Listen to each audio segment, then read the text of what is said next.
आज मेरी इज्जत का सवाल है, मेरी लाज का सवाल है। आज अगर भक्त की लाज नहीं बची तो मेरे नाम पर कोई भी तुम्हें पूजने वाला, मानने वाला इस संसार में नहीं। इसलिए आज किसी तरह से भी मेरी लाज बचाओ। इस तरह से भाव विभाव विभोर होते हुए रोते आंखों में आंसू टपक रहे हैं। और नादिर शाह के आदेश के अनुसार नादिर शाह ने कहा था अगर हिंदू का जाया है तो ये गौ जंदी हो जानी चाहिए, और यदि ये गौ जंदी नहीं हुई तो तुझे जो है फांसी दे दी जाएगी, क्योंकि तुम बहुत बड़े भक्त बनते हो। पुकारते रहे पुकारते रहे पुकारते रहे, तो थोड़ी देर के पश्चात में क्या देखते हैं, वो कपड़ा हिलने लगता है। जब कपड़ा हिलने लगता है, धीरे धीरे हिलने लगा, तो नामदेव के नेत्र आंख खोल करके नामदेव जागृत अवस्था में आए, और आंख खोल करके जब देखा तो गाय हिल रही। नामदेव ने खड़े होकर के गाय से कपड़ा हटा, गाय बैठी हो गई। उस परमात्मा की दया से, उस भक्त की भक्ति से, उस परमात्मा की कृपा से गाय बैठी हो गई। और जब गाय बैठी हो गई तो फिर खड़ी भी हो गई, और उस बच्चे को खोल करके गाय के को दूध पीने के लिए काढ़ने लगा दूध।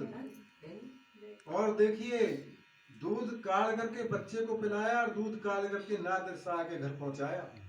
नादिर शाह ने आकर के पैरों में पड़ करके अपना सर रगड़ा था नामदेव के, और रो रो करके क्षमा मांगी थी। कि नादिर शाह कहने लगा, नामदेव हमको पता नहीं था, हमको माफ कर दो कि तुम इतने बड़े भक्त, तुम तो खुद खुदा हो। उसने खुद को, नादिर शाह ने बोला था, क्योंकि वो मुसलमान था, उसने कहा था कि तुम खुद खुदा हो। तो हमारे भक्त ऐसे ऐसे संसार के अंदर हुए हैं। हम परमात्मा, तुम्हारा पर्दा जब साफ हो जाएगा तो परमात्मा तुमसे दूर नहीं है, ना परमात्मा से तुम दूर हो। और जब ये शरीर छूटेगा तो तुमको परमात्मा सतगुरु के रूप में ही आकर के ले करके जाएंगे। इस संसार में नामधारी जीवात्मा को, हमारे महापुरुष कहते हैं, बाबा गरीब साहब ने अपनी पुस्तक में लिखा है कि संसार के लोगों को लेने के लिए तो यमदूत आते हैं। संसार के लोग जब मरते हैं, उनके शरीर त्याग दिए जाते हैं, तो उनकी जो रूह होती है, उसकी आत्मा होती है सूक्ष्म शरीर सहित, उसको लेने के लिए यमदूत आते हैं, और यमदूत ही लेके जाते हैं जब धर्मराज का आदेश होता है। और इस संसार के अंदर जो गुरुमुखी जीव होते हैं, जो सत्संगी भाई बहन होते हैं, उन्हें लेने के लिए इस संसार के अंदर यमदूत नहीं आते हैं, खुद वो परमात्मा सतगुरु आते हैं, वो खुद लेकर के जाते हैं। यमराज की, यमदूतों की ताकत नहीं जो भक्त को हाथ लगा दे।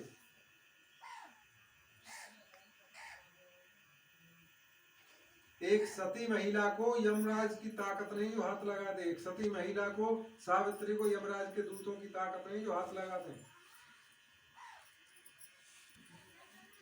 और लगा लगाया हाथ मरे मराए को भी जीवित कर लिया था उसने। सत से ही तो कर लिया था, अपने बल से ही तो कर लिया था, अपने धर्म से ही तो कर लिया था। उसमें सत था, धर्म था, बल था। यमराज जी को भी उल्लू बना दिया था उसने अपने सत से।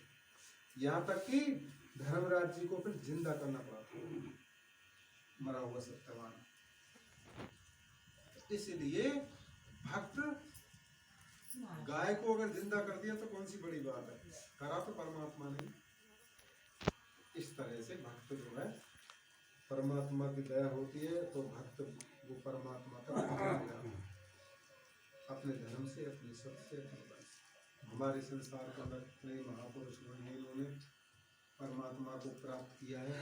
आप भी उस परमेश्वर के शरण में आए हैं, उसका नाम लें, सिमरन करें, भजन करें, काम भी करें अपना घर गृहस्थ का, और भजन सिमरन करते रहें, चलते फिरते उठते बैठते उसका सिमरन करते रहें, भजन करते रहें। ये भी कम नहीं है। नाम की महिमा बहुत बड़ी अनंत है। और इसके साथ ही फिर शरीर त्याग होगा। जब तुम नाम रटते रहोगे, काम करते रहोगे, नाम रटते रहोगे, तो रात को जब सो तो नाम रटते रटते सो, तो अंतिम समय में भी नाम रटते रटते सो जाओगे।